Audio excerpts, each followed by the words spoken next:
خلاصہ کی دانی کا سبق نمبر 11 میں آگے ہے وَأَمَّا الْخَاصُ۔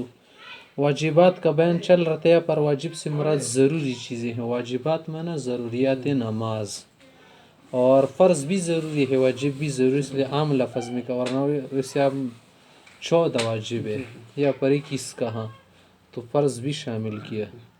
تب کہہ رہے کہ کچھ خاص ہے، وَأَمَّا الْخَاصُ فَتَعْيِينُ الْأُولَيَيْنِ۔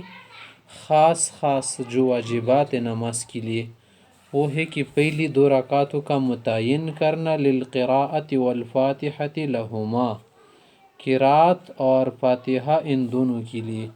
الحمد شریف بھی پڑھے گا، الحمد کے بعد کوئی صورت بھی میں لائے گا، یہ پہلی 2 رکعتوں کے لیے وجوبی حکم ہے۔ واقتصارها على مرة وضم سورة أو 3 آیات قصار أو آیت طویلة معها۔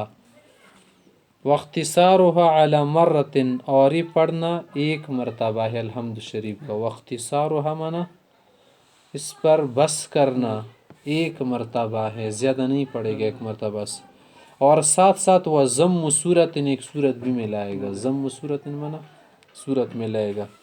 ان دونوں باتوں میں فرق ہے، ایک تو ہے کہ پہلی 2 رکعتیں قرات اور فاتحی کے لیے متعین ہے، یہ الگ بات ہو گئی۔ دوسری بات یہ ہے کہ الحمد پر اختصار کرے گا، انحصار کرے گا، اسی پر بس کرے گا، ایک مرتبہ یہ پڑھے گا، اور ساتھ ساتھ وضم صورت، ان کو یہ صورت میں لائے گا۔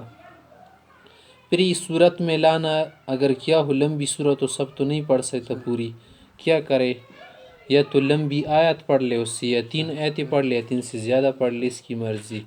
او 3 آیات قصوار، یا 3 چھوٹی آیتیں، قصوار مانا چھوٹی، او آیت طویلہ، یا لمبی ایک آیت پڑھ لے، ماہ فاتحے کے ساتھ۔ ایک اور واجب کہہ رہے جو خاص ہے کہ وَتَقْدِيمُ الْفَاتِحَةِ عَلَيْهَا، یہ بھی واجب ہے کہ الحمد کو پہلے پڑھے صورت سے، یہ نہ کر لے پہلے قول الاحد پڑھ لے پھر اس کے بعد الحمدللہ رب العالمین شروع کرے، یہ ترتیب بدل کے غلط ہو گیا، واجب چھوٹ گیا اپنی جگہ سے۔ وَتَقْدِيمُ الْفَاتِحَةِ، فاتحہ شریف کا مقدم کرنا، آگے کرنا، علیہا صورت پر۔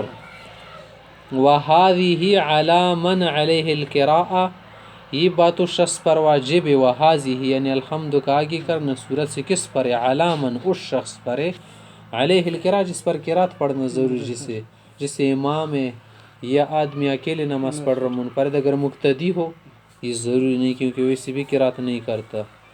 ایک اور واجب ہے والقنوت، جو نماز کے ساتھ خاص ہے نا، فی الوتر، وتر میں قنوت کرنا واجب ہے، امام کے لیے بھی، مقتدی کے لیے بھی، اور ویسے بھی صرف وتر نماز میں ہے۔ والجہر فی موضعہ، جہر پڑھنا، تیز پڑھنا، زور سے پڑھنا اپنی جگہ پر، جماعتاً جماعت کی صورت میں۔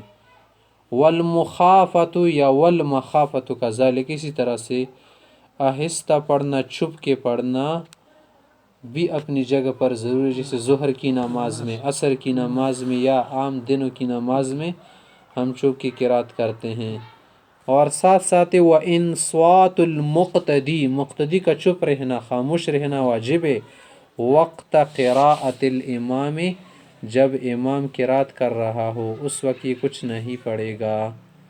ومتابعت الامام، اور ایک امام کی تابعداری، متابعت بھی ضروری ہے، علی ای حال وجدہ، کسی بھی حالت میں اس نے امام کو پایا ہو، رکوع میں پایا ہو رکوع میں متابعت کرے گا، سجدے میں پایا ہو سجدے میں کرے گا، قرات میں پایا ہو قرات میں کرے گا۔ وَإِن لَمْ يَكُنْ مَحْسُوبًا مِنَ الصَّلَاةِ، اگرچہ وہ حالت نماز سے شمار نہ ہو، جیسے رکوع ہو گیا ابھی آ گیا، سمع اللہ لمن حمدہ کہ امام اٹھا آ گیا، اس پر ضروری کہ بھی امام کے ساتھ کھڑا رہے، اگرچہ یہ رکعت شمار نہیں ہوتی۔ وَإِن لَمْ يَكُنْ مَحْسُوبًا، اگرچہ شمار نہیں ہوتی، مِنَ الصَّلَاةِ نماز سے۔